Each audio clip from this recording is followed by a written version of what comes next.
Guys, I have a confession to make. I love the One Piece English dub.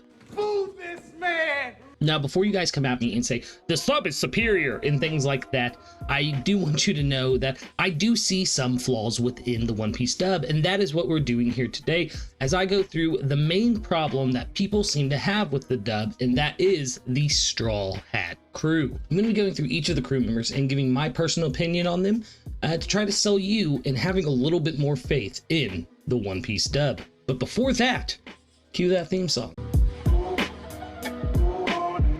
Addiction, yeah, you're hanging out with Lucas. Manga, animator, anything, alright, let's do this. Weekly is the basis, worst generation. Cooking up a feast while he's turning through the pages. Theories that he's making, from shonen to seinen. Locked in, analyzing, using observation. Yeah, observation. Rambling addiction.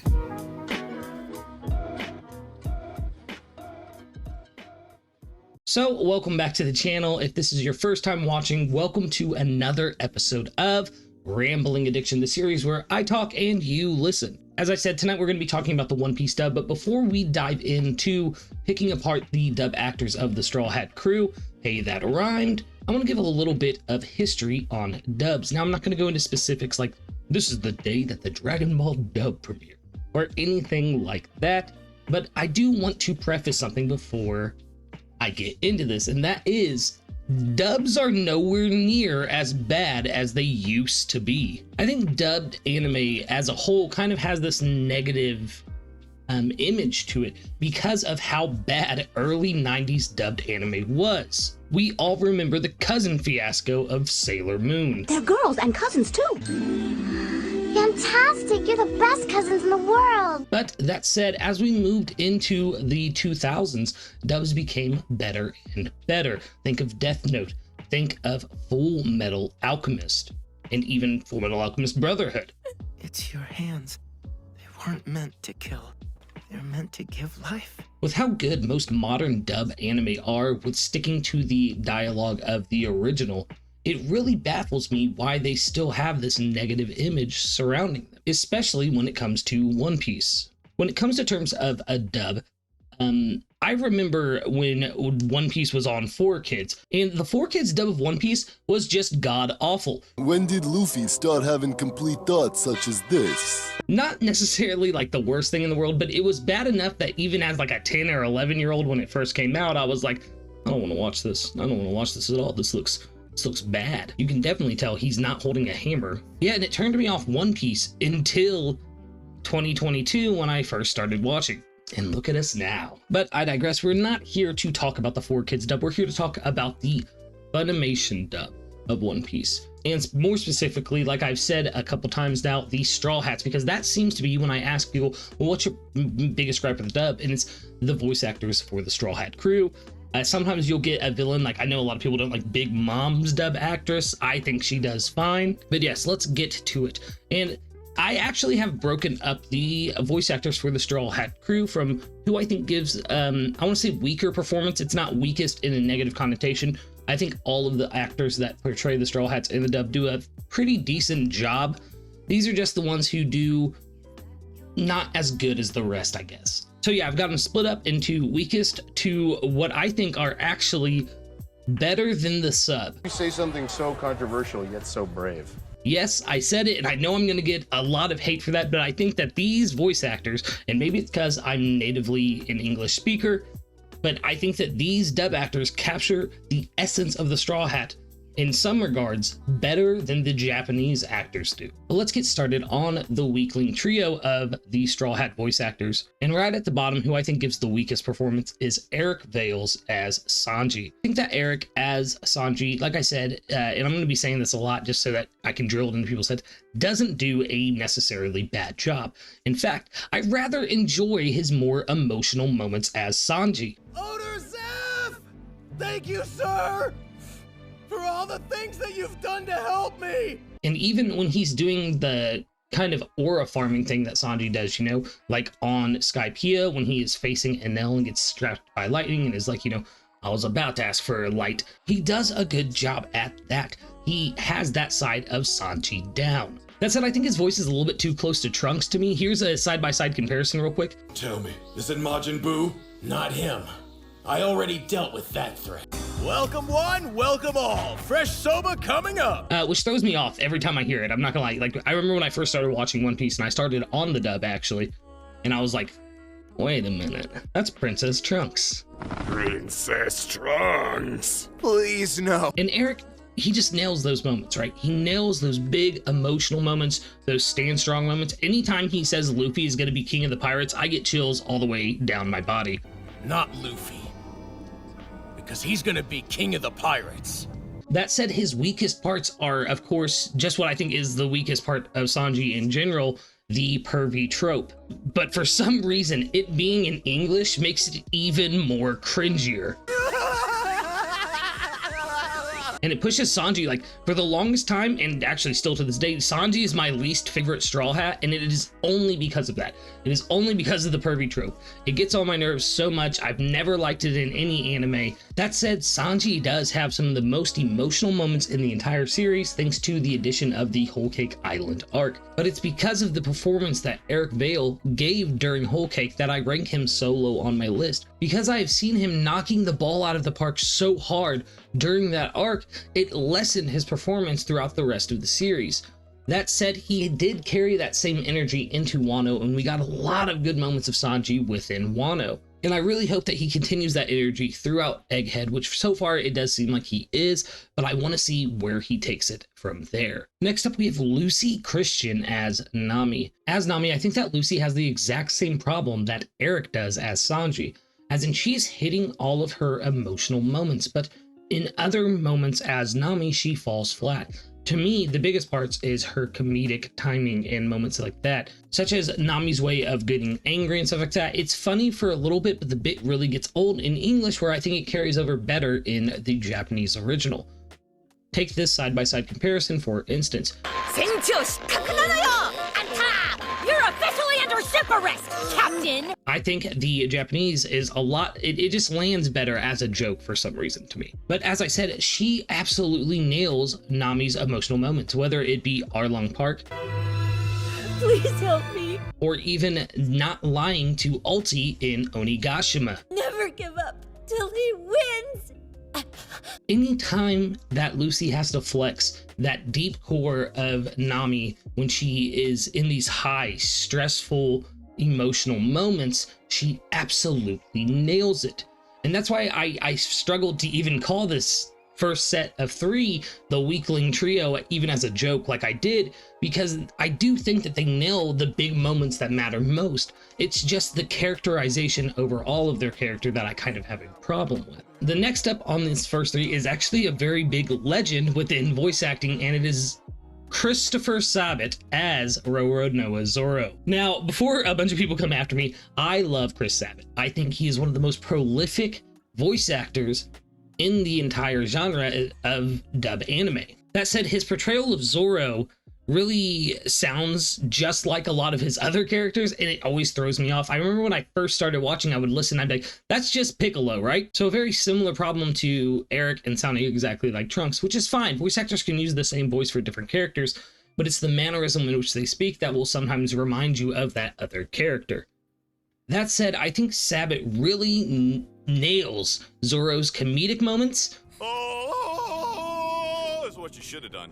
That had nothing to do with it! And his aura farming moments as well. What happened here?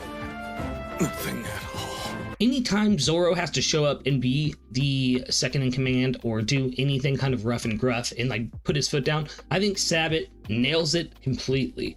But for some reason, because he is such a prolific voice actor, and because the voice for Roronoa Zoro is so similar to what the work he's done in specifically Dragon Ball, it's too much, and I cannot look past him as anything but Piccolo. And I know that's just a personal thing, but it does knock him down for me quite a bit. But I think there's also this overall problem with Zoro's characterization in the anime anyway, where they try to make him more stoic, and kind of like gruff and stuff like that, which he is like that post time skip, but I don't know, the anime just amplifies it, and I find that a problem in both the sub and dub. But let's move on to the next set of 4. Actually, this group I call the fitting 4. I think that they fit their characters really well. Like they understand the personality of their character, and they only have few areas where they fall flat. So let's dive right in with my next choice, Colin Clinkenbeard as Luffy. Now, Colleen's performance as Luffy, the major problem with it by myself and what I see throughout the entire community is that it takes a long minute to get used to what she's doing as the captain of the Straw Hat Pirates. She does this almost like gruff little boy voice. I don't know how to describe it. I'll just show you real quick. I'm gonna be the king of the pirates! And as she got closer to the role and got deeper into the dubbing process, it does get better. It's not as rough and I'm Monkey D. Luffy. And she really comes into it. So for her negative point that I put down is it just takes too long to get used to her as Luffy. That said, anytime that there's a huge moment or iconic line that she needs to deliver, Colleen delivers. Without you, I'll never be king of the pirates! Anytime Colleen does one of those moments, it sends chills down my spine. It reminds me that that is my captain. That is Monkey D. Luffy, almost as much as Mayumi Tanaka does when she does it in the Japanese sub. And I think that that's what you need when playing Luffy. Just like Iñaki Godoy does in the live action, you believe him when he says King of the Pirates. And I think that that is the most important aspect of Luffy, and I think Colleen nails that. I just think with her character specifically in the One Piece dub, people write it off because they can't get past that initial listening of it, or that first impression, I should say. Next up in the fitting 4 is Stephanie Young as Nico Robin. I've said it many times on this channel, Nico Robin is my favorite Straw Hat, and it's because of Stephanie Young's performance as her that is the case. From the very beginning, she played Nico Robin exactly how you would think Nico Robin would be played. During the Alabasta saga, she played her as cunning and smart, and kind of a mystique type of character, someone that you're interested in getting to know more about. What's your specialty? Killing. And as she progressed as the character, Stephanie grew to appreciate the character. Listening to Stephanie Young talk about Nico Robin is enough proof of that itself, as you will see that this is a woman who loves this character deeply and cares for them and almost has this synonymous relationship with them and understanding what they've gone through as a person. Just listen to this side-by-side comparison of her and the Japanese actress doing the iconic I Want to Live moment.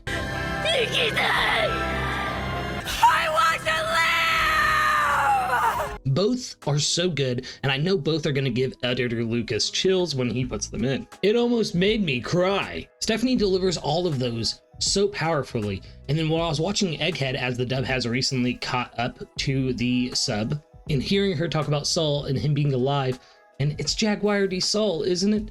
It just got me, man.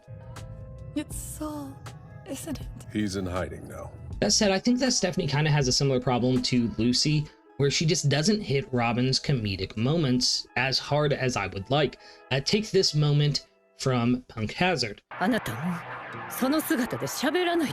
beg you, please don't speak while you're in Chopper's body. I think that she doesn't hit that as well. That said, she does hit other comedic moments as Robin pretty well. And it's not anything that like harms the character or anything, because Robin's comedic moments are few and far between, but when they hit really well. So it's something that the actress does need to nail. Next up is kind of a tie. I put Sunny Strait as Usopp and Brina Palencia as Chopper together. I did this because I think that these two absolutely nail their characters, but I don't think that they're on the same level as the last 3 that I chose. The ones that I say are better than the sub, in my opinion. Stop saying that! Let's start with Brina as Chopper. She just feels like the cotton candy lover.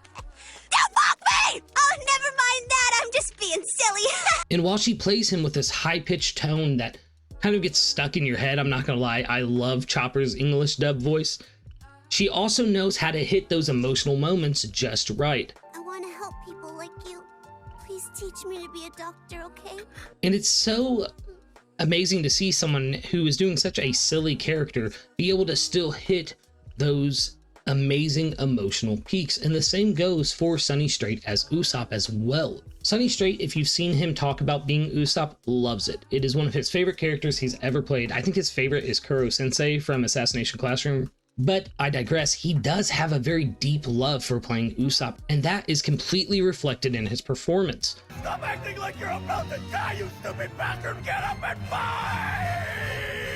He has stated multiple times that, you know, there's moments where he's reading in the booth for Usopp and Usopp is crying on screen, and he is crying as well. And that's what you need, especially for a crew like the Straw Hats, where they're such a tight-knit family. You need that bond with the character to make it work. And I think that Sunny completely has that. Now, I know I didn't say as much about Sunny and Brina playing their respective characters, but it's because they do such a good job. I really didn't have any gripes to say about. Next up, for the last trio on this list, I guess, is the better than the sub trio, I guess. Starting us out is Patrick Setz as Frankie. Now, I would never ever dare to tarnish the reputation that Yao Sensei left in Frankie in the Japanese sub, but at the same time, I've always said this, and I've said it on multiple streams and things. I always thought that Yao was a little bit too high pitched for Frankie. That said, no one can hit a super as good as Yao. Super! But Patrick just encapsulates Frankie. He sounds like that gruff American that Frankie would be, while still being the weird pervert who cries way too often that Frankie is. Was that the pitter-patter of a caterpillar tickling my brow? It is because of his performance, just like with Stephanie as Robin, that I love Frankie so much. Specifically his moments during Water 7 and Innie's Lobby. Give me thunder! Patrick just hits those moments so hard that you cannot help but love the cyborg shipwright of the Straw Hat crew. Next up is Daniel Bao as Jinbei. Oh my goodness, guys. Jinbei in the dub blows my mind. From the minute we meet him in Impel Down, Daniel just does such a fantastic job at giving you a reason to be enthralled with the character. I recall you almost killed me one time. I suppose I can say the same thing about you. His deeper take on him matches almost perfectly with the Japanese, and this was one where it's like, is he better or is he on the same level? I could not decide, but every time he has to deliver one of Jinbei's like big speeches, he nails it. I can't be intimidated by a mere emperor of the sea. But at the same time, when he has to be like silly Jinbei who just realized what kind of crew he's with, he also nails it as well.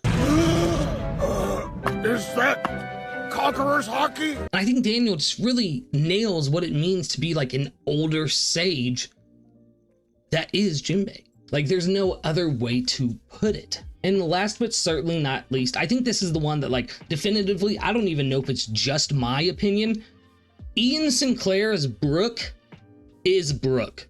Nothing makes me happier than doing Brook. He loves being Brook. Was his dream role for a long time. He had done side characters on One Piece, but all he wanted was to be a Straw Hat pirate, and he got it. He put his all into it, and it shows. I'm so glad to still be alive! Not only that, but he nails the iconic yo-ho-ho-ho. And it seems like every time that he gets on the mic to be Brook, he puts every single fiber of his being into being our lovable skeleton musician. And that transcends into the scene so well. Only a fool would include his own death as part of a plan. Young lady. It doesn't matter whether he's being funny and telling a bone joke. It doesn't matter if he's standing up to Big Mom. Ian Sinclair nails every single aspect that there is to the Soul King. So with all this said, let's get into my final thoughts on this specific topic. I think I've put out a decent size kind of, not analysis, but opinion on how I see the Straw Hats within the dub anime. I still, even after doing this video and sitting here and pondering this for a couple weeks while this episode was in production, could not figure out why people have such a big problem with just the core group in the anime, let alone all of the side characters as well. Now, is there some goofy performances in One Piece? Yes, and that's true of both the sub and the dub. But I think that people lean into the fact that dubs were a very atrocious thing kind of back in the day, and are still applying that to the modern dub landscape, and you can't anymore. I've seen all of the sub One Piece and I've seen all of the dub One Piece, and both are equally good and each have their own merits and reasons to watch. And the same goes for most modern anime. I'm not a fan of the dub of My Hero Academia. I mock it quite frequently. That said, I know that there's a large fan base that prefers it over the sub, and that is fine. It does come down to personal preference. I just think that when you see people out there and they're talking and running their mouths and saying, well, the dub is this, the dub is that, but never giving any valid criticisms besides it's shit or I don't like it because of X, Y, or Z, and it's not anything tangible. It's always just like, I don't like it because of the way he said this, or because she does this voice for this character, and that ruined the whole experience for me. This one character. Get over yourself and stop giving out these echo chamber like takes, because that's all you're doing. And if you're just regurgitating some take that a YouTuber told you to, even if it's me, don't do that. Do your research, take an invested interest, watch the material for yourself, and then make your opinion. Because even though I sat here and just did a whole video telling you my opinion on the dub of One Piece and why I love it and why there are parts of the Straw Hat crew that I don't like, I cannot tell you to like it. Just like I can't tell you not to like it, or to prefer it over the Japanese, or prefer the Japanese over it. That is an opinion you have to make for yourself. And I just really wish that the anime community at whole would start doing that for themselves more often. Just because a reviewer or reactionary content maker or any other type of content creator doesn't like something doesn't mean that you also have to not like that thing. And that's what makes the community so good. That's why I love One Piece. That's why I love talking about One Piece. That's why I started doing content, is to talk about this series with as many different opinions on it and different types of understanding of the series as I could. Because the best way to enjoy something that you love is to share it with those around you. But yes, that has been it for me. Once again, I'm StrawHatLucas. Hey, if this is your first time watching, make sure you like, comment, and subscribe. Subscribing is a huge thing you can do for smaller creators like me, and I'm on my goal to hit 500 right now. So with all that said, we'll see you in the next one, and as always, have a wonderful night.